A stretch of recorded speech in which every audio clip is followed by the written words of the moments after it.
Graça e paz, a paz do Senhor Jesus seja sobre você, sobre a sua família, sobre a sua casa. O que seria de nós se não fosse a graça do Senhor Jesus? Hoje é mais um domingo marcante, feliz para cada um de nós. Estou feliz de rever alguns irmãos hoje. Bom ter a Jaque conosco novamente, né, Jaque? Fabiano está conosco hoje. Nós estamos numa escalinha aí, não é? E a equipe que sempre está conosco hoje, o Mateus tocando de manhã e à noite, olha só. Samuel conosco mais uma vez, pastor Rodrigo, pastor Esli, a Karina está conosco também, graças a Deus. Que bênção hoje ter o meu filho, João Vitor. Que saudade de você, filho, 3 meses que a gente não está junto aqui no altar do Senhor. Então hoje é motivo de grande alegria para mim também, poder receber o João Vitor aqui entre nós. Muito bom ter a Rafa, a Juju conosco novamente. Aliás, a Juju hoje fez uma homenagem para mim que me fez chorar muito hoje à tarde, viu, Ju? Mas eu me alegro demais. E a frase que mais me marcou na mensagem que ela me mandou hoje de Dia dos Pastores, ela disse: eu oro por você todos os dias. Você tem noção do que é uma adolescente dizer eu oro por você todos os dias? O poder da oração é que nos sustenta. Às vezes nós estamos ali com tantos compromissos, com a agenda tão lotada, com tanta coisa na cabeça, mas eu acredito que assim como ela, há um exército de homens e mulheres, jovens, adolescentes e adultos, intercedendo por cada um de nós. Queridos, nós gostaríamos de meditar na palavra do Senhor, e eu tinha dito na semana retrasada que eu estava encerrando a série de sermões sobre a família por conta da campanha de 31 dias de oração, mas orando ao Senhor, Deus ainda começou a mexer com o meu coração, continuou me dando a direção para falar algo a respeito ainda sobre família. E eu creio que nós temos algumas coisas ainda para tratarmos, e eu espero partilhar com você um pouco daquilo que o Senhor falou ao meu coração. Estamos já há 23 semanas falando sobre cuidado, e também falando sobre esse cuidado dentro da família e o impacto que a família faz na sociedade. No domingo passado nós tivemos aqui a bênção de receber o pastor Rogério lá da Igreja Batista Central de Santo André, e ele nos abençoou demais com uma palavra direcionada aos homens, por conta do dia do homem batista. E que palavra foi aquela?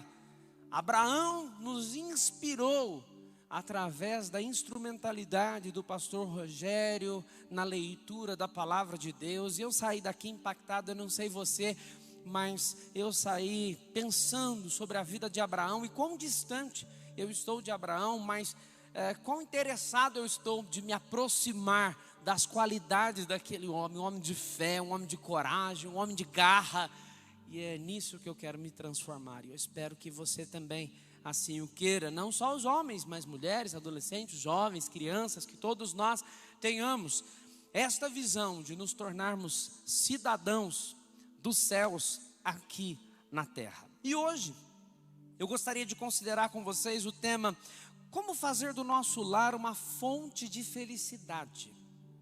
Como fazer da nossa casa uma fonte de alegria. Uma das coisas que nós mais comentamos lá em casa, e foi bom você estar aqui hoje, João, da nossa alegria, da nossa felicidade em viver em família, né, filho? É muito bom, é muito gostoso. E eu percebo, sabe, quando eu atendo as pessoas, eu percebo que muitos ainda não experimentaram a alegria, a verdadeira felicidade no lar. Às vezes nós nos abalamos com algumas coisas. Às vezes nos abalamos com um problema financeiro, às vezes nos abalamos com um problema psíquico, porque a gente não é só de carne e osso, nós temos emoções, e às vezes as emoções elas afloram, interferem no relacionamento. Às vezes até pelo fato da puberdade chegar para uns, da menopausa chegar para outros, não é? Dá aquele choque dentro de casa. Às vezes nós nos estressamos com tão pouco, e nós deixamos de experimentar a felicidade do lar, a alegria que é ter um lar, uma família. eu quero partilhar algo do fundo do meu coração com você. Às vezes eu me entristeço demais quando eu chego numa roda e eu vejo homens comentando de uma forma tão depreciativa a respeito da sua esposa, a respeito dos seus filhos, comentando de quão enfadados eles estão por viver em família. Às vezes eu vejo adolescentes comentando como os pais são chatos, como eles pegam no pé, ao invés de valorizar os pais. Às vezes eu vejo mulheres comentando com outras mulheres sobre seus próprios maridos. E depois nós não sabemos por que o nosso lar não vai avante. Por que o nosso lar não é fonte de alegria, de felicidade? Sabe, nós não casamos por casar. Nós não constituímos uma família por constituir. Nós não nos casamos e formamos uma família só para a gente não ficar sozinho. Não. Nós constituímos família para nós sermos uma família à imagem e semelhança do Senhor, para ser a expressão máxima da divindade na terra. Porque a única coisa que demonstra a divindade completa, Pai, Filho e Espírito Santo, neste mundo terreno, é a família. Aliás, saibam, mulheres, a mulher, ela tem uma finalidade semelhante ao Espírito Santo de Deus. Sabia disso? Então nós precisamos entender que a família é algo muito precioso. Para a gente viver dentro de um lar de forma emburrada, sabe? Para a gente viver com a face abatida, com o coração pesado. O lar tem que ser um lugar de refrigério, sabe? A gente tem que chegar daquela turbulência do dia a dia. Às vezes depois de um dia de trabalho, às vezes depois de uma semana difícil, a gente tem que colocar o pé na nossa casa e aquilo ser um refrigério. Mas sabe, muitas vezes, muitos de nós não queremos chegar em casa, porque o inferno está instalado dentro de casa. Porque o problema maior não é lá fora, é o lar. O lar não é fonte de alegria, não é fonte de paz, não é fonte de felicidade. É fonte de discussão, de briga, de insatisfação. Mas hoje Deus há de trazer uma palavra aos nossos corações para mudar a história das nossas famílias. Eu acredito que hoje Deus tem uma palavra para mim e para você, porque Ele tem interesse em transformar o nosso lar em fonte de alegria, não em fonte de amargura, em fonte de felicidade, para que nós, homens, cheguemos na nossa casa depois de um dia de trabalho, a gente se sinta amado, acolhido. Para que as mulheres cheguem em casa e se sintam amadas, respeitadas pelos seus maridos. Para que os filhos cheguem e encontrem um lugar de apoio, de suporte.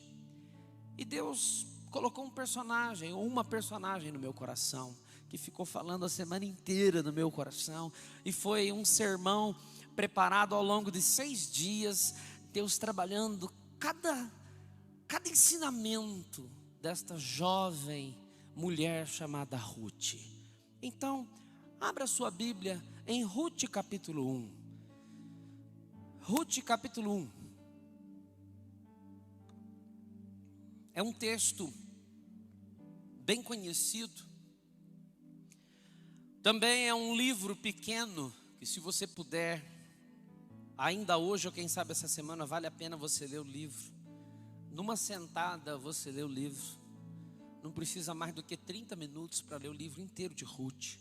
E eu tenho certeza que Deus vai continuar falando no seu coração de uma forma muito especial. Ruth capítulo 1 diz assim: há muito tempo, quando Israel era dirigido pelos juízes, um homem chamado Elimeleque, que morava em Belém, em Judá, abandonou o país por causa da fome, indo morar na terra de Moabe. Olha só, parece que o cenário ele é semelhante em muitos lugares do mundo. Parece que o cenário de pandemia que nós vivemos muitas vezes nos chama a atenção. E quem pode mais, pode procurar uma outra opção como ele. Mas ele não foi só, diz o texto, levou consigo a esposa, Noemi, e os seus 2 filhos, Malom e Quilion. Enquanto moravam em Moabe, Elimeleque morreu. E Noemi ficou sozinha com seus 2 filhos. Os 2 rapazes, Malom e Quilion, casaram-se com moças de Moabe, chamadas Ruth e Orfa, e ficaram juntos por mais ou menos 10 anos. Depois disto, os 2 rapazes, ou seja, os filhos de Noemi, os filhos de Elimeleque, também morreram. E Noemi ficou completamente só, sem o marido e sem os filhos. Ela então decidiu voltar para Israel, ou seja, para sua terra de origem, deixando o território de Moabe, pois tinha ouvido que o Senhor havia abençoado o povo judeu com muitas e boas colheitas. As noras foram juntas com ela. Porém, quando já estavam caminhando de volta a Israel, Noemi disse às suas noras: por que vocês não voltam para as casas de seus pais, em vez de ir embora comigo? Eu desejo sinceramente que Deus recompense vocês 2 por terem sido fiéis aos seus maridos, ou seja, os meus filhos, e também fiéis a mim, e que Ele também dê a vocês outro casamento muito feliz.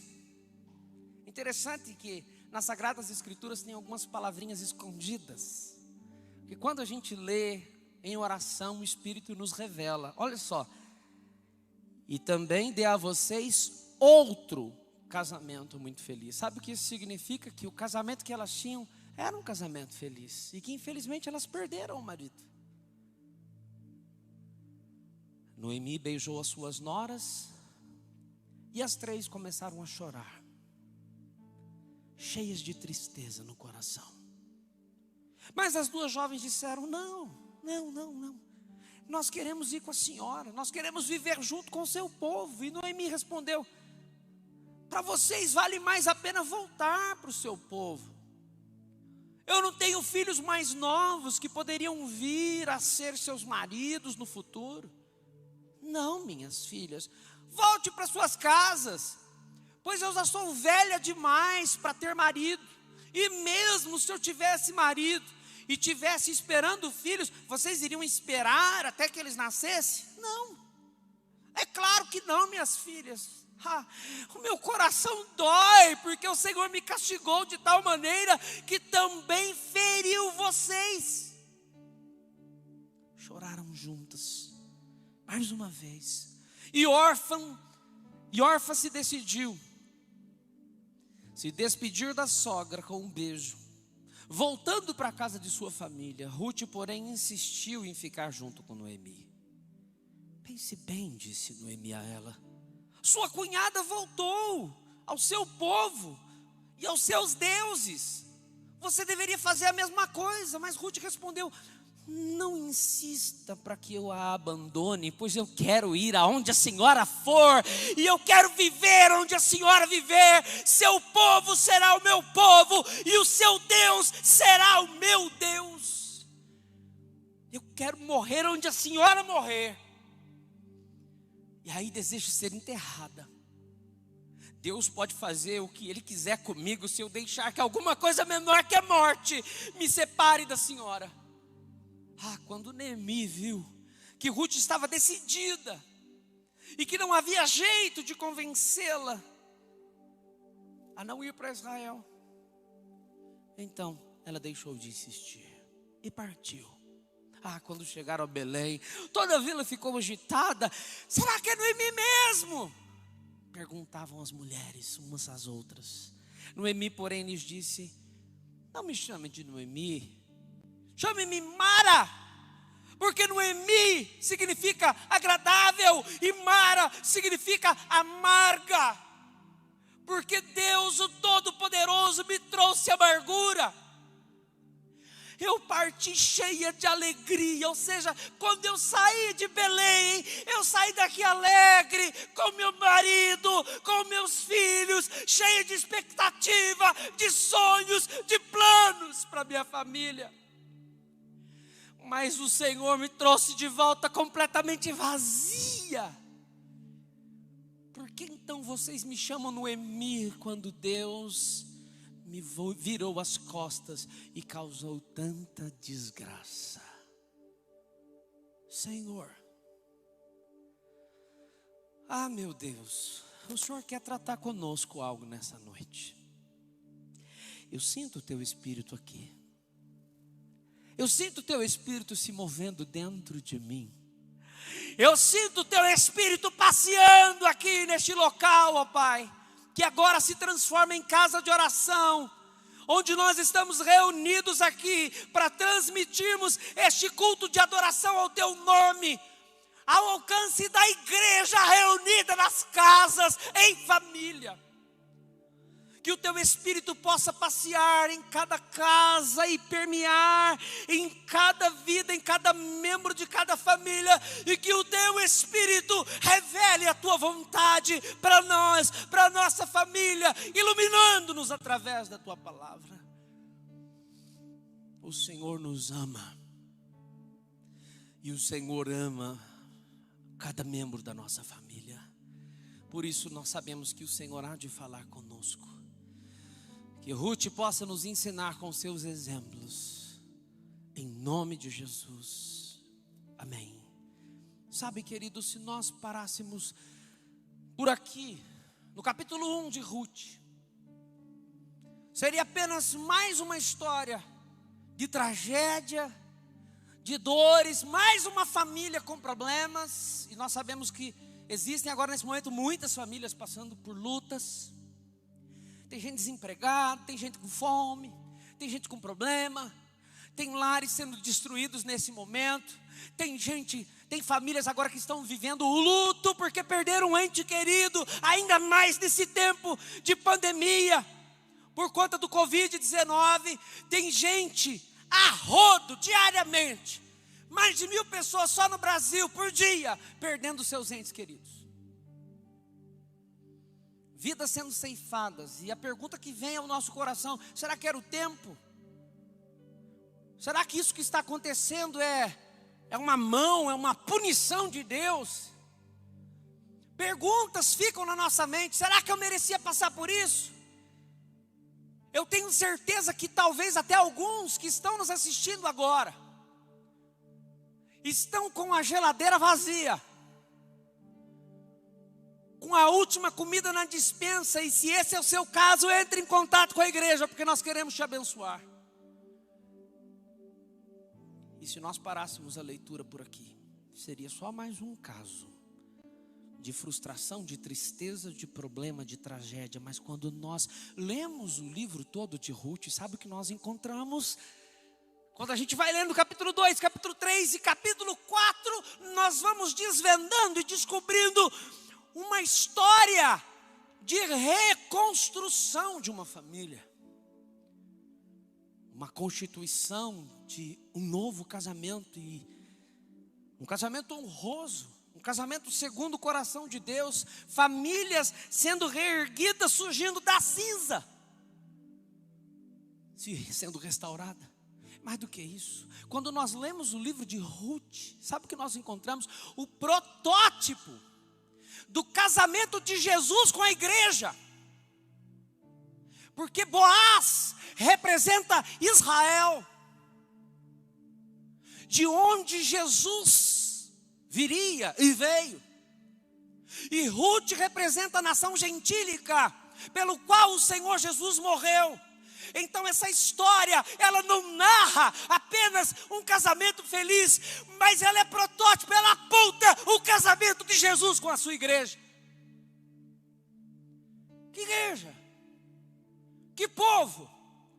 Um povo que andava perambulando pelo mundo, vagante, sem direção, como Ruth estava. E agora o que eu faço? Um povo escravizado por Satanás, que agora é resgatado por intermédio de Jesus, aqui representado por Boaz, o resgatador. Essa história é magnífica. Vemos também um exemplo de um lar feliz a ser seguido. Sabe, o livro de Ruth nos inspira. Vivemos tempos difíceis, assim como naquela época.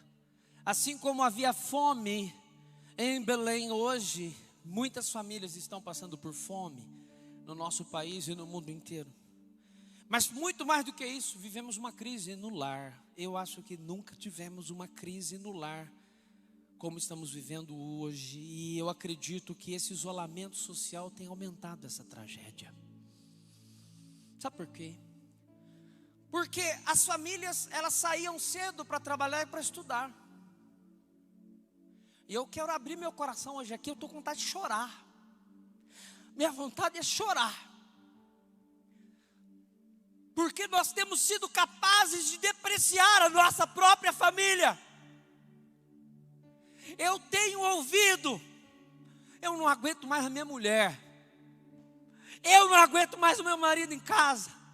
Eu não aguento mais essas pestes em casa. Que peste? Seus filhos são herança do Senhor. Deus está vendo. Deus está vendo o seu posicionamento em tempo de isolamento social. Você não aprendeu nada com o isolamento social? Deus está nos dando a oportunidade de reconstruirmos os nossos relacionamentos, a começar em casa. E ao invés de nós estarmos conectados com a boa, perfeita e agradável vontade de Deus, nós estamos virando crentes murmuradores.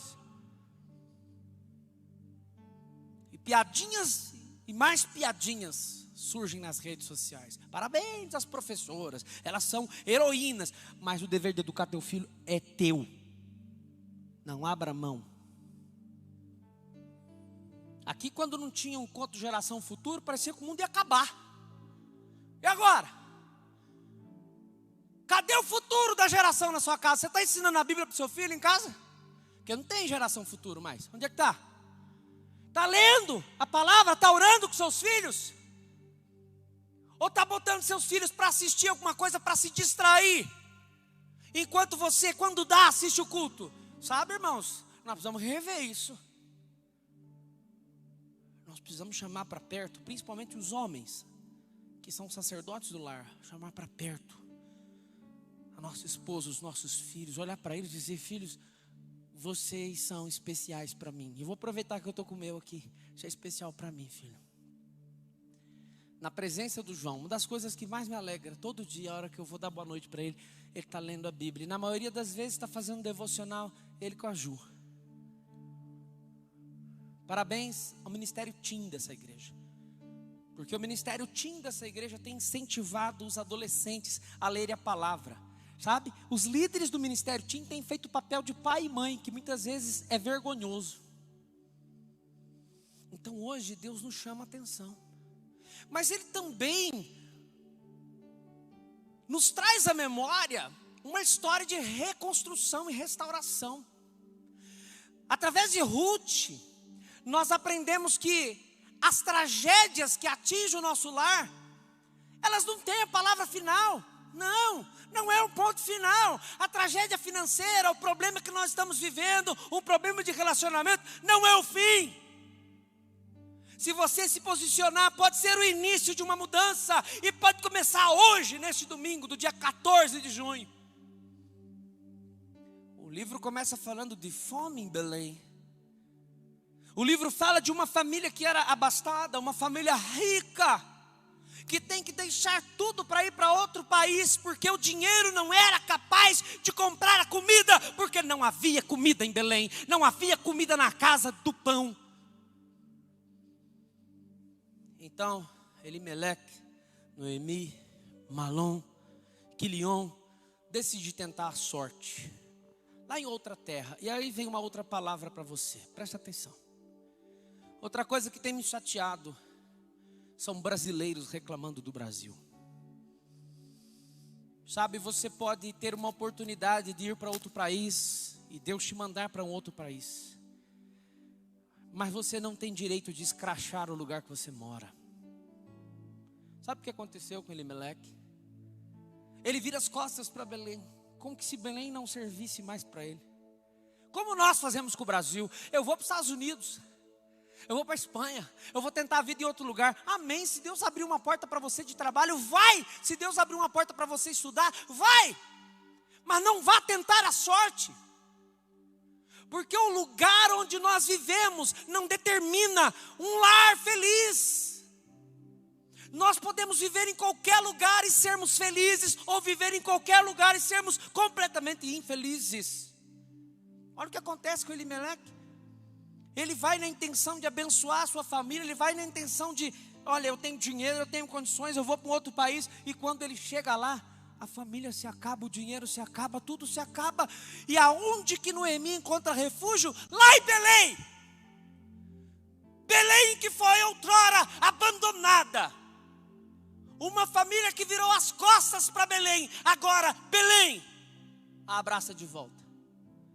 Irmãos, vamos amar o nosso país, vamos amar a nossa família, vamos amar a nossa igreja, vamos amar a nossa cidade. Pelo amor de Deus, esse é o espírito de Satanás que fica colocando na nossa boca palavras negativas de onde vivemos. A palavra do Senhor diz que o Senhor nos plantou aonde nós estamos, e com um propósito. Sabe, você coloca no lugar de Noemi, viúva, com 2 noras. Eu penso que Noemi, ela se sentiu responsável, porque ela olha, bem, agora, o que eu faço com essas 2 mulheres? Meus filhos morreram, meu marido morreram. Naquela época, na cultura judaica, a mulher praticamente não trabalhava, tinha que ter alguém que a sustentasse.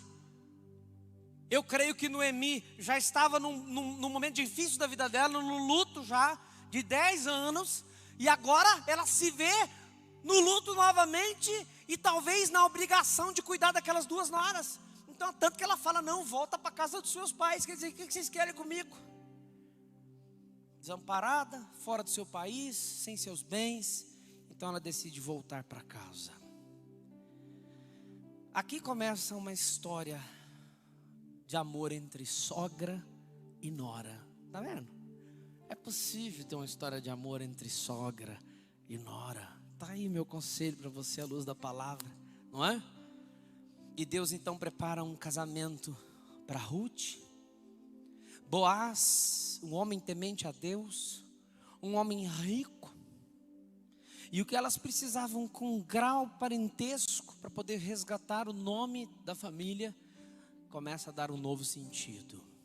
Sabe o que nós aprendemos, queridos? Que o choro, ele até pode durar uma noite inteira, ou seja, um período, mas daqui a pouco o céu vai se descortinar e a alegria virá pela manhã novamente. A crise, ela não dura para sempre. A crise tem data e hora para chegar ao fim.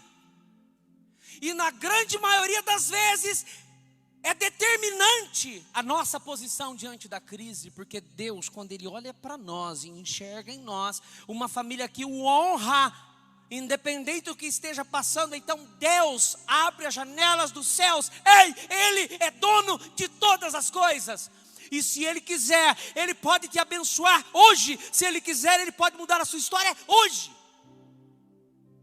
Mas como é que Ele vai abençoar alguém que só reclama? Não dá, gente. Não dá.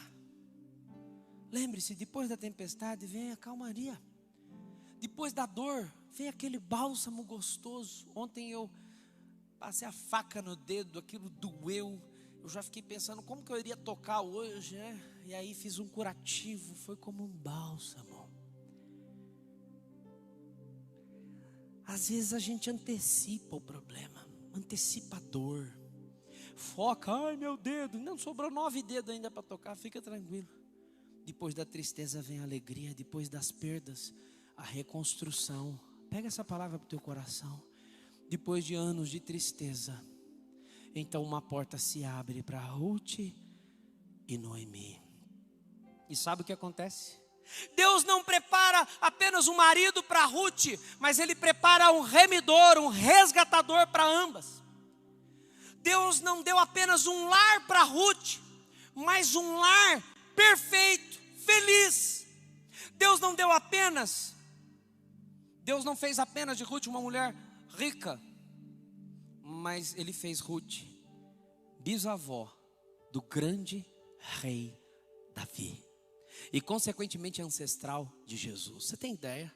Aquela Ruth jogada às traças. Aquela Ruth que estava vagando, andando na terra de Moabe. Aquela Ruth que servia outros deuses. Aquela Ruth que não sabia para onde ir. Aquela Ruth que achava que a família dela havia terminado. Agora Deus dá uma nova família e faz dela bisavó do rei Davi, tataravó de Salomão. Deus ainda pode transformar a sua família e fazer das próximas gerações uma geração de discipuladores que façam diferença neste tempo e no tempo deles. Sabe, nós precisamos entender. Se você não entender mais nada do que eu vou falar, entender o que eu vou falar agora já basta. A felicidade, ela não é um lugar aonde se vai, mas a felicidade é a maneira como se caminha na vida. Eu estou cansado de ver gente gastando 40, 50, 60 mil para ir para a Europa com a família e passar 20 dias brigando na Europa. Eu estou cansado de ver gente sentado num carro importado de 200, 300, 400 mil reais e brigando dentro do carro. Eu estou cansado de ver famílias morando em mansões e brigando dentro das mansões. Sabe, a felicidade, ela não é um lugar. A felicidade é um relacionamento. Sabe que relacionamento? Primeiro, um relacionamento com Deus. Ele é a fonte de felicidade. Então por que nós não encontramos felicidade em outro lugar? Porque a felicidade, ela tem a ver com relacionamento com Deus e relacionamento com o próximo. Quem não consegue se relacionar com Deus e quem não se relaciona bem com o próximo, jamais será feliz. Porque o Senhor nos fez para glorificar a Deus e edificar os outros. Aprenda isso. Então, a pergunta continua no nosso coração: como fazer do nosso lar uma fonte de felicidade? Primeiro, coloque Deus em primeiro lugar. Primeira coisa da sua vida. Primeira coisa da sua família, antes de constituir família inclusive, Deus em primeiro lugar. Me chama a atenção a parte B do verso 16, que diz o seguinte: seu povo será o meu povo, e o seu Deus será o meu Deus. Percebe? Ruth era moabita. Ruth não conhecia o Deus verdadeiro. Ruth habitava nas terras de Moabe, onde servia-se um Deus chamado Comos. E nós encontramos isso em Juízes capítulo 11, verso 24. Ela não conhecia o Deus criador de todas as coisas. Ela não conhecia Yahvé. Mas logo depois que o seu marido morre, ela deixa a sua terra, deixa o seu povo. E mais do que isso, ela deixa os seus deuses. E ela se converte ao Deus de sua sogra, o Todo-Poderoso, o Deus de Israel. Ah, irmãos, eu fico emocionado de ver isso. E aqui nós encontramos uma lição muito grande. Preste atenção, adolescentes e jovens. Um dos grandes problemas do casamento misto é que primeiro, geralmente, o adolescente e o jovem busca um cônjuge antes de buscar a Deus, antes de buscar a vontade de Deus, antes de buscar uma direção de Deus. Eu orei muitos anos pela minha esposa, dos 15 aos 20, foram 5 anos orando. Antes de começar o namoro, antes de nós batermos um martelo no namoro, eu fui para a igreja, era lá no centro ainda, e eu fiquei 6 dias de jejum e oração, perguntando para Deus se aquela era a vontade dEle. Ah, Deus foi tão generoso comigo. Eu escutei claramente a voz do Senhor dizendo: a Miriam é a mulher ideal para você constituir família, porque eu farei de você um pastor. E você precisará de uma mulher segundo o coração meu. E eu farei dela uma esposa fiel, e farei dela uma mãe de filhos. E ela era estéril, e Deus fez um milagre, e realmente ela tem sido uma companheira fiel. Sabe por quê? Porque primeiro nós buscamos a Deus. Nós não saímos por aí que nem corrimão de escada, pegando em todo mundo, beijando todo mundo, experimentando, ficando grávido, ficando com AIDS, ficando de todo jeito, ficando enrolado, ficando com prestação de 18 anos. Gente, ou eu estou louco, ou parece que se tornou normal, gente. As pessoas vão se relacionando de qualquer jeito, vão se juntando, vão maziando, que nem diria meu avô, vão embuchando, vão tendo filho, e a gente acha que está tudo normal. É claro que aquela criança que está vindo não tem culpa, e a igreja precisa acolher aquela mãe. Mas, ei, mãe, pai, jovem, adolescente, pense no que você está fazendo antes. Não vai contrair um relacionamento de qualquer jeito para você não chorar depois.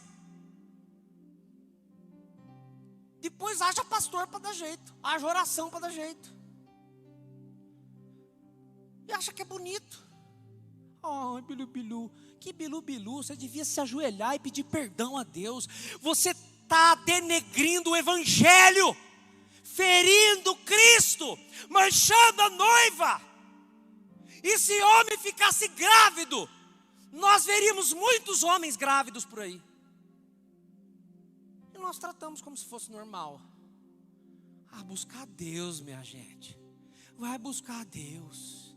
Para você não ter um lar, ter um lar feliz. Ter um lar segundo o coração de Deus. Antes de se entregar a qualquer homem, Ruth buscou a Deus. Sabe, eu acho interessante aqui Noemi, ela lembra-se até da lei de Moisés. Ela lembra-se até da importância de um grau parentesco, para que pudesse suscitar novamente a família. Até nisso ela pensa. Se você tem dúvida disso, Deuteronômio capítulo 25. Perceber? Além de Ruth ter arrumado um bom partido, se é que podemos dizer assim, ela perpetuou a descendência do seu primeiro marido. Veja, vem cá, entenda comigo. Ela não só arrumou o marido, mas ela amava tanto o primeiro marido, que ela perpetuou a memória, a honra, a geração do seu primeiro marido. Você está entendendo isso? Ela não simplesmente contraiu núpcias novamente, ela honrou o primeiro relacionamento que ela teve. Salmos 37:4 diz: agrada-te do Senhor e Ele satisfará os desejos do teu coração. Sabe o que significa? Busque a Deus em primeiro lugar e deixa o resto com Ele. Agora, se você já errou lá atrás, eu preciso te dar uma notícia triste primeiro. Você vai colher tudo que você plantou errado. Mas eu vou te dar uma notícia boa. Comece a plantar coisas boas agora, que mais dia menos dia você vai colher coisas boas. Segundo, além de colocar Deus em primeiro lugar, para você ter um lar feliz, valorize os relacionamentos e não as coisas. A felicidade, ela não pode, ela não deve, ela não é um fim em si mesmo. Muitas pessoas buscam a felicidade como se elas fossem um tesouro, sabe? Quando eu era pequena a gente escutava aquela história, né? Do pote no final do arco-íris. Tem gente que pensa, gente, você está assistindo muito desenho, filme. Tem gente que pensa que a felicidade é assim, sabe? Ela vai vivendo, ela vai vivendo, ela vai vivendo, ela vai vivendo, ela vai vivendo, ela vai vivendo, ela vai vivendo, ela vai vivendo. Aí lá no finalzinho de tudo tem um pote escrito felicidade. E não é. A felicidade não é para onde você está indo, mas é como você está caminhando. A felicidade não é uma coisa. A felicidade não é uma recompensa. A felicidade não se pode comprar. A felicidade não se pode conquistar. A felicidade não se pode guardar. Sabe por quê? Porque a felicidade não é terrena. não tem nada a ver com coisas. Por isso que muitos se estrepam, porque buscam a felicidade no dinheiro. E quando o dinheiro acaba? Busca no poder, e quando o poder acaba? E na fama, no sucesso, nos prazeres. E acredite, muitos buscam a felicidade na traição. O marido ou a mulher que Deus deu já não está bom. Precisa experimentar novas coisas. Mas sabe qual é o final de tudo isso? Eles continuam infelizes. Sabe por quê? Porque Deus colocou em nós a eternidade. Deus plantou em nós, no nosso coração, a semente da eternidade. Por isso que as coisas desse mundo não são capazes de nos fazer felizes. Nós só seremos verdadeiramente felizes quando nós entendermos a eternidade. E a eternidade tem a ver com relacionamento. Lembram de Salomão? Gente, Salomão vem de uma história linda como essa. Tataraneto de Ruth. E me parece que Salomão não aprendeu nada com a sua tataravó. Salomão se transformou no homem mais rico e mais poderoso do mundo. Para você que gosta de outras mulheres, outros homens, de um relacionamento extraconjugal, Salomão tinha 700 mulheres e 300 amantes. Quer que eu falo concubina? Eu falo concubina, mais bonito. É amante. 1000 mulheres, misericórdia, 1000 mulheres. Como é que o homem dá conta de 1000 mulheres?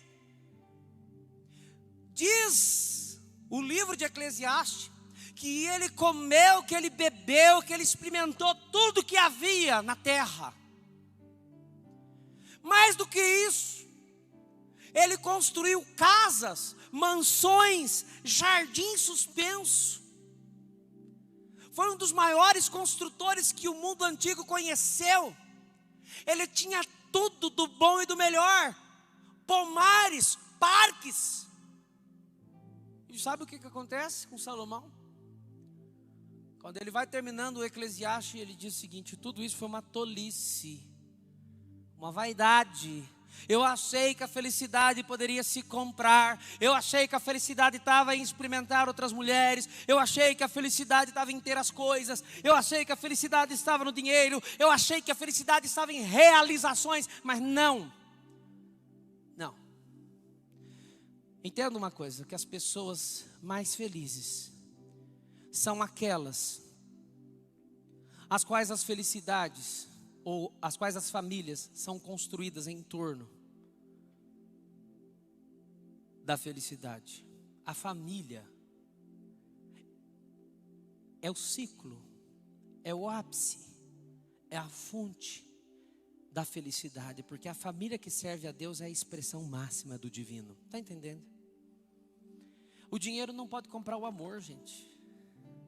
Sabe qual é o problema? As pessoas se estrepam porque o amor, ele não se compra. A felicidade não se compra. O dinheiro não pode comprar atenção. Está um jogo de cabo de aço hoje em dia entre pais e filhos, requerendo atenção. Hoje eu vi que eu estava falho com o meu filho mais novo. Semana passada foi uma semana muito corrida. E eu cheguei do culto hoje online.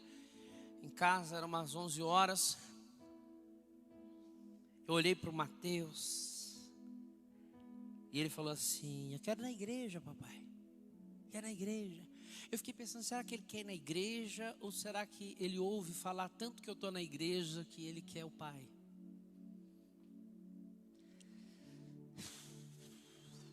Eu fui para a praça na frente de casa.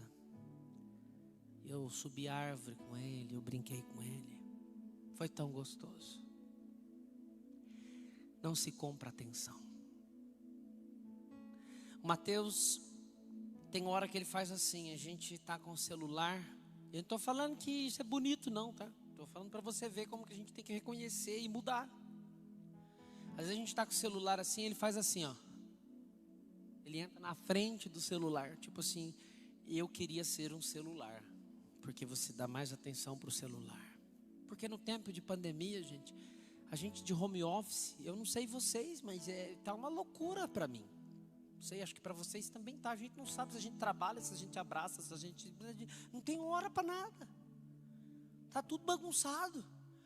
Então separe um tempo, porque a felicidade, ela não pode ser comprada, a atenção não pode ser comprada, a cumplicidade não pode ser comprada, uma esposa não pode ser comprada, um marido não pode ser comprado, o dinheiro não é capaz de comprar o carinho, o dinheiro não é capaz de comprar a dedicação, o companheirismo, o dinheiro não é capaz de comprar um filho fiel, obediente, educado. Depois o filho se transforma num monstro e a gente não sabe. O que eu fiz? É isso, não fez. Não é o que eu fiz, é o que eu não fiz, o que eu deixei de fazer. Não desgaste o seu relacionamento com a sua esposa, com o seu marido, com os seus filhos, por causa de coisas. Não briga por causa de bens. Não briga por causa de cor de parede, de carro, de marca de carro, de comida. Não briga, não faz isso. Aquilo que realmente tem valor não pode ser comprado. Você pode escrever isso aqui no chat? Você pode escrever? Escreva isso para você decorar. Aquilo que realmente tem valor não pode ser comprado. Se você decorar essa frase, aquilo que realmente tem valor não pode ser comprado, você pergunta, eu posso comprar uma família? Não. Eu posso comprar o amor? Não. Eu posso comprar a salvação? Não. Eu posso comprar a felicidade? Não. Então isso é o que realmente vale. Aquilo que o dinheiro pode comprar não é felicidade. Quanto vale a sua família, meu querido? Deus pergunta para mim e para você. Hoje Ele entra dentro da nossa casa e pergunta, quanto vale a sua família? Eu já disse isso em outras épocas. Às vezes é melhor ganhar menos e ter tempo com a família. Às vezes é melhor comprar menos e ter tempo com a família. O pior, tem gente que estoura o cartão de crédito e vira aquela bagunça. Não vale a pena você comprar o shopping e viver o inferno dentro de casa. Não vale a pena você comprar todas as promoções que tem por aí, porque parece que a gente não pode ver uma promoção, a gente quer comprar. Agora não precisa nem sair de casa para comprar. Repreenda esse devorador de dentro da sua casa em nome de Jesus. Olhe para o seu filho, para o seu marido, para a sua esposa. Você não precisa de muito para ser feliz. Não vale a pena chegar na terceira idade e descobrir que você teve um casamento fracassado. Terceiro, nesse relacionamento é preciso relacionar-se com intimidade e com integridade. Sabe o que me chama a atenção em Ruth? Ruth, ela era uma mulher íntegra. Leia comigo o capítulo 3, verso 10. Olha só, Ruth capítulo 3, verso 10 diz: Deus abençoe minha filha, exclamou Boaz. Agora você está sendo mais bondosa para Noemi do que foi antes. Naturalmente você deveria preferir um homem mais jovem, mesmo que ele fosse pobre. Apesar disso, em letras garrafais, você deixou de lado seus desejos pessoais para dar uma herdeira a Noemi, casando-se comigo. Gente, olha isso. Você abriu mão de escolher um partidão bombado, bonito, para casar com um homem mais velho, só para suscitar a descendência, pensando em Noemi, pensando na memória dos filhos de Noemi. Mas sabe o que Boaz diz? Não se preocupe com nada. Eu vou cuidar de todos os detalhes para o nosso casamento, pois toda a cidade sabe que você, Ruth, é uma mulher virtuosa. Sabe o que é mulher virtuosa? Sabe qual o significado dessa palavra?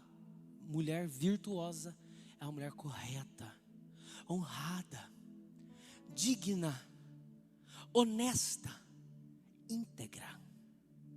Ruth, ela era íntegra no seu relacionamento com Deus. Lembra do que Boaz a chamou? Ela foi chamada por Boaz de bendita de Deus. Gente, presta atenção. Presta atenção. Quem que chama uma mulher, a pretendente de bendita de Deus?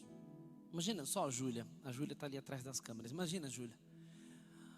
Um homem chega para você, em vez de dizer o seguinte: você é linda, como você é maravilhosa, nossa, o perfume e tal, olha os seus cabelos. Não, o homem olha para você e diz: você é bendita de Deus. E sabe, Júlia, você é bendita de Deus. Você é. Que live foi aquela, minha filha, que você fez? Ministrando no coração da sua mãe, do seu pai, da sua irmã. Sabe, Júlia, não se desvie dos caminhos do Senhor. E falando com você, eu estou falando com todos os adolescentes agora, representado por você. Porque às vezes a gente começa bem e termina mal. A família de Isaac começou bem e terminou mal. Ruth aparentemente estava começando mal, mas terminou bem. Fica firme nos caminhos do Senhor. Honra o Senhor, porque você é bendita de Deus. Que Deus prepare para você e para todas as meninas como você, que serve a Deus, um homem como Boaz, fiel ao Senhor, íntegro, e que eles olhem para você e não veja a beleza só dos seus olhos, do seu cabelo, do seu rosto, mas veja Deus na sua vida. É isso. Ruth também era íntegra em relação à sociedade, em relação ao seu próprio sustento. Ruth não agiu como madame quando ela chega em Belém. Não. Sabe o que Ruth faz? Ruth trabalha arduamente. Ela se submete.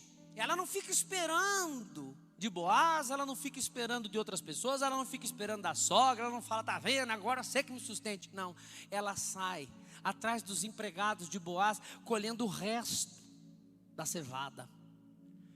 E ela vai enchendo aquele saco pesado durante o dia para levar comida para casa, para alimentar inclusive a sogra. Olha aí, mulherada, alimentar a sogra, as noras alimentando a sogra. Olha aí, como é que chama o país onde o pastor Henrique com a Henriqueta morava mesmo, Wesley? Você lembra? Não, Albânia. Isso, acho que é Albânia. Não, não é Albânia. É Albânia? É Albânia? Se não for, vai ficar sendo Albânia. Na Albânia é assim que faz. As noras, quando ela casa, a nora sustenta a família inteira. Lava roupa, passa roupa. Pô, gente, olha que nora boa, né? Então você que não quer mais lavar roupa, você que não quer mais trabalhar, você que está cansado, muda-se para Albânia, né? Que ore para Deus te dar uma nora daquela lá que vai ser bênção. Mas Ruth não. Ruth falou: o quê? Eu vou me sustentar e sustentar minha nora com o próprio suor do meu rosto. Ruth também, ela era íntegra no seu relacionamento com a sua sogra. Gente, é lindo ver o amor, o cuidado, a lealdade entre as duas. Olha só o que diz no capítulo 4, verso 14 em diante. As mulheres de Belém disseram a Noemi: louvado seja Deus, pois Ele deu um netinho para você. Olha o netinho nascendo, o filho de Ruth. Desejamos que ele seja famoso em Israel. Aqui tem uma lição: nós devemos desejar para aqueles que nascem o bem, a prosperidade. Que devolva você a juventude, ou seja, uma criança na família devolve a juventude. E cuide de você quando você chegar à velhice. Ele é o filho de sua nora, que a ama muito, que foi melhor para você do que 7 filhos. Sabe quem está falando isso aqui? É a cidade de Belém. A cidade de Belém, vendo as atitudes de Ruth, disse: olha, Noemi, que nora você arrumou, minha filha. Ela é melhor do que 7 filhos. E Noemi ficou tomando conta do menino. E as vizinhas disseram: Noemi tem agora um filho. Isso era muito costume da época, sabe? É como se ela adotasse aquele neto para criar. É como, agora sou eu que vou criar esse neto. E deram a ele o nome de Obed. E ele foi pai de Jessé e avô de Davi. Mas Boaz não ficava atrás. Boaz também era um homem íntegro. Lembram da atitude dele? Quando ele acordou no meio da noite e se deparou com Ruth deitada aos seus pés, porque Noemi disse: olha, faz o seguinte, você vai lá, descobre o pé dele, deita lá, desse jeitinho. A hora que ele acordar e ver você lá nos pés, ele vai saber o que fazer. Ou seja, Deus vai preparar ele como um remidor e vocês vão se casar. Ela não mandou ter relações sexuais com ele, não. Porque a gente lê isso aqui, dá a impressão que ela está empurrando a menina, né, para ter uma relação sexual com ele. Não é disso que o texto fala, não. Agora pense bem.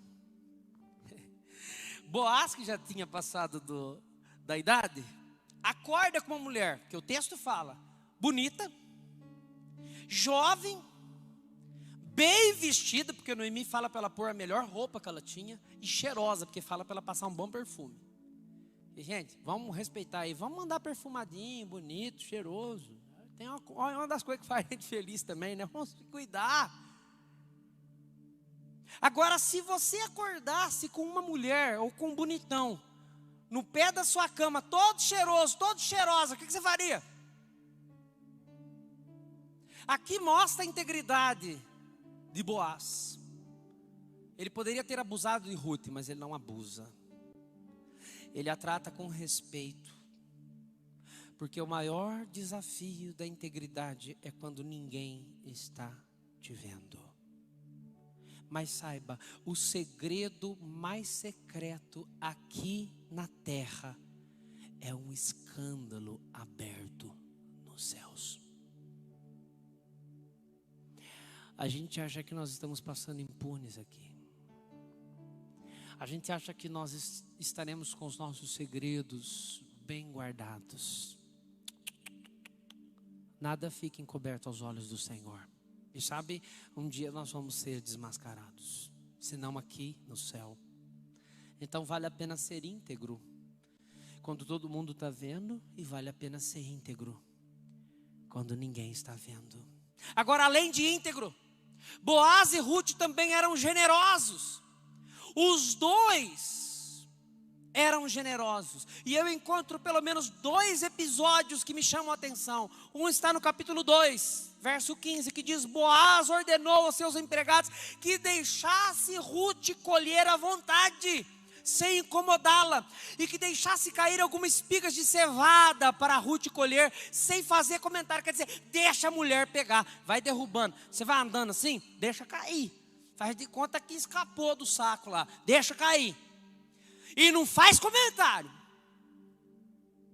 Agora, interessante que ele não pensa só em Ruth. Olha o que ele disse. Ruth levou 25 quilos aproximadamente. 18. Ela levou sua colheita à cidade e a entregou à sua sogra. Generosidade gerando generosidade. Ou seja, Boaz foi generoso com ela. E agora ela é generosa com a sogra. Mas não é só isso. Junto, além desses 20 quilos, 25 quilos de comida, ela também levou a sobra do almoço. Talvez nos dias de hoje ela falou o seguinte: eu não vou comer esse marmitex todo. Era um pão com vinho. Mas vamos fazer de conta nos dias de hoje. Então ela recebe um marmitex cheiroso, aquela feijoada gostosa. Não era feijoada porque judeu não come feijoada, né? Mas nos dias de hoje o brasileiro ama feijoada. Então você come só um pouco da feijoada. Sabe para quê? Para deixar para sua sogra. Ô, gente, como é que Deus não vai abençoar uma mulher dessa? Mas lá no capítulo 3, verso 15, tem mais uma lição. Dá-me a sua capa, diz Boaz a Ruth. E Boaz colocou na capa quase 25 quilos de cevada como presente para Noemi, e colocou nas costas de Ruth, que voltou à cidade. Sabe que lá na frente Salomão diz, em Provérbios capítulo 11, verso 24 em diante: há quem dê generosamente e vê aumentar suas riquezas. Sabe o que Salomão está dizendo aqui? Tem muita gente que dá, e ao invés dele ficar mais pobre, Deus o honra e o abençoa. Mas a parte B diz: outros retêm o que deveriam dar e caem na pobreza. O generoso prosperará. Quem dá alívio aos outros, alívio receberá. Quarto lugar. Quarto ponto. Para você ter uma família feliz. Não se apegue ao passado. Viva o presente. Não se apegue ao passado. Viva o presente. O marido e os filhos de Noemi haviam morrido. Morrido prematuramente, sem deixar descendentes. E sabe o que parecia? Parecia que havia acabado tudo. Sabe, queridos, quando nós perdemos o controle da nossa vida, o controle da nossa casa, o controle da nossa família, sem menos esperar, sem nós tomarmos ciência, Deus está escrevendo uma nova história para nós. Agora, nesse momento, Deus está com a caneta dele escrevendo uma nova história para você. Nesse momento, o Senhor olha para o seu passado, para o seu sofrimento, para as suas dores. Quem sabe Ele olha até para o seu presente, para a escassez, para as lutas que você está enfrentando, para as humilhações. E sabe o que Ele está fazendo agora? Escrevendo uma nova história para você. Escrevendo uma nova história para os seus filhos. Escrevendo uma nova história para a sua família. Você precisa crer nisso. Se você crê nisso, um dia você vai ler as novas páginas que estão sendo escritas hoje. O passado muitas vezes nos traz péssimas lembranças, nos traz amargura. É tão verdade que Noemi diz: não me chama mais de Noemi, me chama de Mara, porque eu não sou mais feliz, eu sou amarga. Quantas vezes nós nos sentimos assim, amargurados? Sabe que você que está usando máscara e usa óculos, você vai entender melhor do que eu estou dizendo. Muitas vezes o passado ele funciona como alguém que está de óculos e máscara, embaça tudo. A gente vai falar, embaça tudo, e a gente não enxerga o que está à nossa frente com nitidez. Mas sabe o que o Senhor está fazendo hoje? Limpando a sua lente, para que você possa ter uma nova visão, para que você possa ver o futuro que Deus está preparando para você. Não se revolte com Deus, não faça como Noemi. Noemi achou que ela estava sendo alvo de Deus, achou que Deus estava contra ela, achou que Deus estava triste com ela, achou que Deus estava trabalhando contra ela, mas ela não imaginava que Deus estava preparando tudo para ela e para sua família. Cuidado, porque às vezes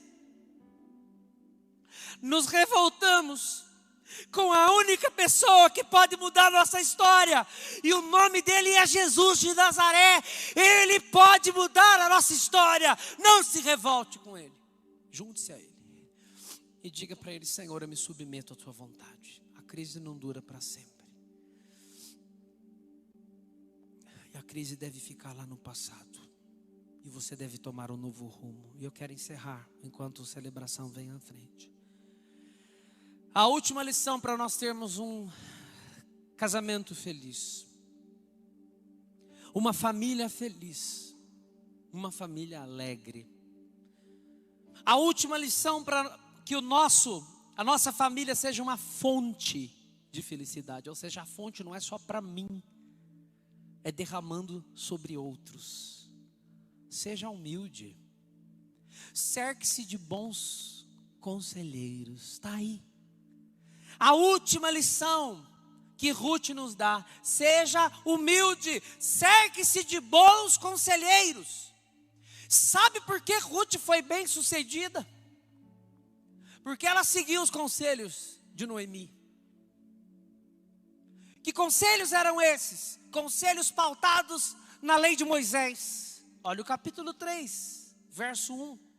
Diz assim: certo dia, Noemi disse a Ruth: minha filha, acho que está na hora de eu conseguir um marido e um casamento feliz para você. Sabem quem eu estou pensando? Em Boaz. Isso me lembra às vezes a conversa que a gente tem nos bastidores, com o filho, com o amigo. Sabe o que eu estou pensando? Já viu aquela menina? Já viu aquele menino? Não parece essa conversa que a gente tem?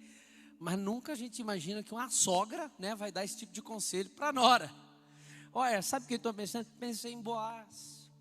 Boaz tem sido tão bom para nós. E é um parente chegado.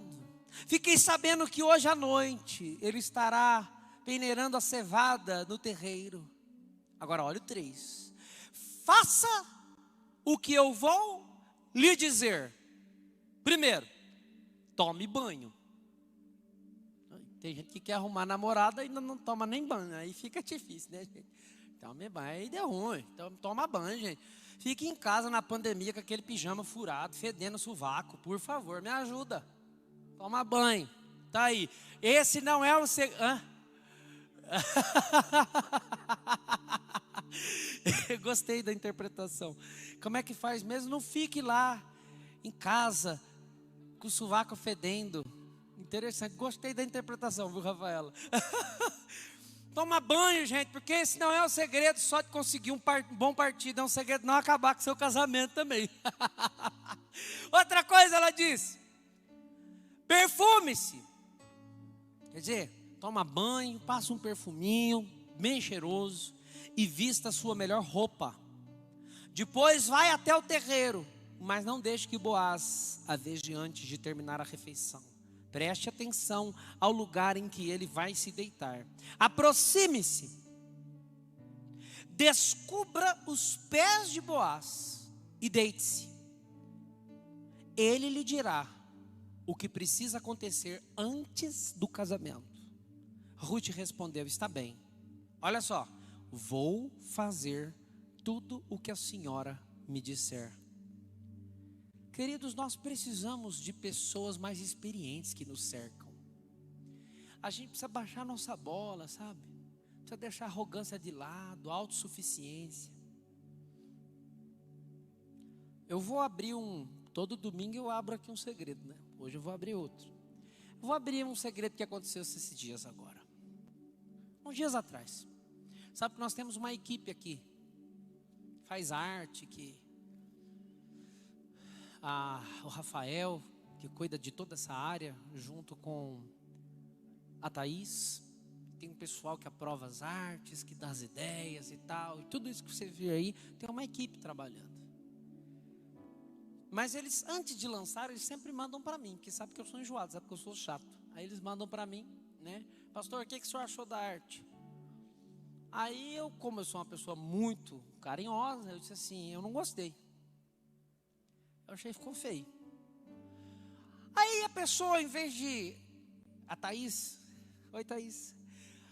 Ao invés de a Thaís falar assim: ah, tá bom, vou pedir para mudar. Sabe o que ela disse? Pastor, do que o senhor não gostou? Eu não gostei disso. O que o senhor acha que tinha que ter na arte? Eu falei: acho que tinha que ter isso. Ela falou: pastor, eu posso falar? Eu falei: pode, por favor.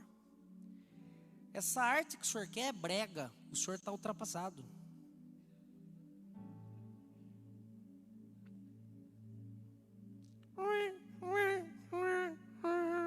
Né? Eu falei: sério? Eu falei: sério, está ultrapassado? Tá. Falei: pastor, essas coisas que o senhor gosta da década de 80. Eu falei: mas é de lá que eu venho, né? Ela falou: pastor, a arte está linda. O Rafa fez uma excelente arte. Aí sabe o que eu falei para ela? Então, se o errado sou eu, manda ver essa arte. A gente precisa reconhecer que tem gente que sabe melhor que a gente. Esses dias eu meti da câmera, fui atrás da câmera e tal, e alguém me puxou do lado e falou: pastor, não se faz mais esse tipo de enquadramento. O povo que trabalha comigo está me fazendo sentir velho. Porque tudo que eu vou botar defeito, eles falam que isso é coisa antiga. Até o meu Facebook disseram que é antigo. Ah, pastor, o Facebook faz tempo. Eu falei: então deixa eu com o Facebook, os velhinhos vão gostar. Os velhinhos estão todos no Facebook. A gente fica junto lá. Nós precisamos nos cercar de bons conselheiros. Agora presta atenção. Para de ficar nas rodinhas de fofoqueiros e fofoqueiras. Sabe aqueles cara que vai jogar bola? E que depois de jogar bola faz aquela rodinha e ele fica abrindo a vida, abrindo as coisas particulares da família, sabe? Ah, minha mulher, não sei o que. E deixa eu dar uma notícia, os mais machão, são os piores. Não é nada disso. Se a mulher bater o peito, sai correndo. É tudo mentira. Ó, você que jogou bola nos últimos tempos agora, e você tem pra você, aquele cara é o machão. É nada, a mulher manda nele. É mentira, ele tá reprimido, aí ele precisa contar que ele é. Porque quem é não fala. É nem quem tem dinheiro. Quem tem dinheiro não fala que tem. Fica quietinho com o dinheiro escondido.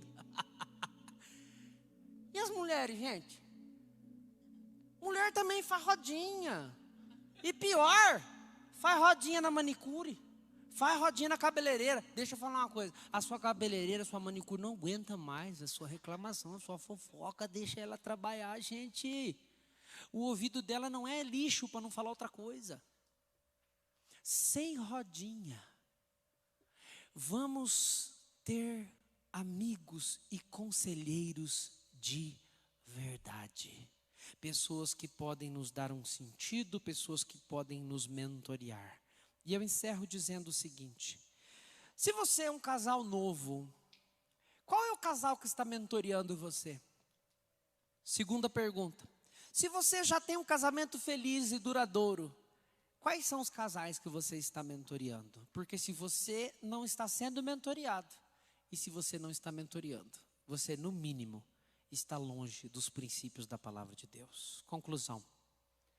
Essa conclusão foi para o pastor João. Um abraço, pai. Deus ainda continua transformando o desespero em esperança, a amargura em felicidade, a pobreza em riqueza e a solidão em relacionamentos e lares felizes. Você crê nisso? Então siga os passos de Ruth. Vamos orar ao Senhor. Obrigado, Jesus, por essa noite abençoada. Obrigado, Jesus, por essa palavra que nos constrange, mas que ao mesmo tempo nos anima. Obrigado, Senhor, porque essa palavra não só nos exorta, mas nos traz esperança. Mas ela nos ensina, acima de tudo, que nós precisamos mudar o nosso comportamento. Comportamento dentro de casa, comportamento na sociedade. Talvez nós temos adolescentes, jovens, adultos que estão nos assistindo agora, que cometeram erros graves lá no passado. Senhor, de todo o meu coração, nós não estamos aqui para julgar ninguém, mas também não estamos aqui para apoiar o pecado. Nós rejeitamos o pecado, nós abominamos o pecado, nós confrontamos o pecado, mas nós amamos o pecador. Então, levante, reerga o pecador, porque nós também somos um deles. Esteja conosco nessa semana, que seja uma semana maravilhosa, que a tua palavra continue falando aos nossos corações, que essa canção que vamos cantar agora também continue falando aos nossos corações. E se houver alguém aqui, ó Pai, que não tem certeza da salvação, ou que está com o lar destruído agora, que possa estar fazendo essa oração de entrega ao Senhor, dizendo: Senhor, faça-me como Ruth. É no nome de Jesus que oramos. Amém, Senhor. Graças a Deus.